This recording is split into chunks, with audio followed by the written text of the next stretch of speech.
আসসালামু আলাইকুম, কেমন আছো? আশা করি সকলে অনেক ভালো আছো। আলহামদুলিল্লাহ আমরাও ভালো আছি। আজকে এই তো গরুর মাংস রান্না করব। তার জন্য এই তো বেশ খানিকটা তেল দিয়ে দিলাম। একটু মোটে মাংসতে তেল নেই, তাই তো একটু বেশি করে সরষের তেল দিয়ে দিলাম।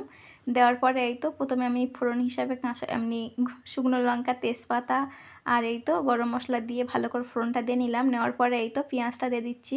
দেওয়ার পরে এই তো আদা, কাঁচা লঙ্কা, তারপরে এমনি পেঁয়াজ একটুখানি দিয়ে মিক্সিতে আমি পেস্ট করে নিলাম। নেওয়ার পরে এই তো এটা দিয়ে ভালো মতন কাঁচা গন্ধ হামদি ভালো করে ভেজে নিলাম। নেওয়ার পরে এই তো নুন, হলুদ আর একটু মরিচের গুঁড়া দিয়ে ভালো করে ধনিয়া, জিরা এগুলো একসঙ্গে এমনি গুঁড়াগুলো দিয়ে ভালো করে একটু পানি দিয়ে টমেটো দিয়ে ভালো করে কষিয়ে নিলাম। নেওয়ার পরে এই তো মাংসগুলো দিয়ে দিচ্ছি।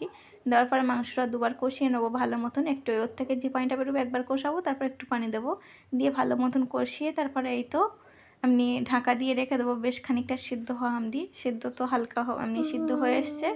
তারপরে এই তো এমনি জিরার গুঁড়া মানে জিরার গুঁড়া আর ধনেপাতা এই তো একটু ছিটিয়ে দিয়ে সাথে আমি রসুনটাও দিলাম। দিয়ে ভালো মতন করে এই তো আমি সিদ্ধ করে নিচ্ছি। নেওয়ার পরে এই তো হয়ে গেছে। আমি একটু ফের আবার একটু জিরার গুঁড়া দিয়ে তুলে নিচ্ছি। আসসালামু আলাইকুম।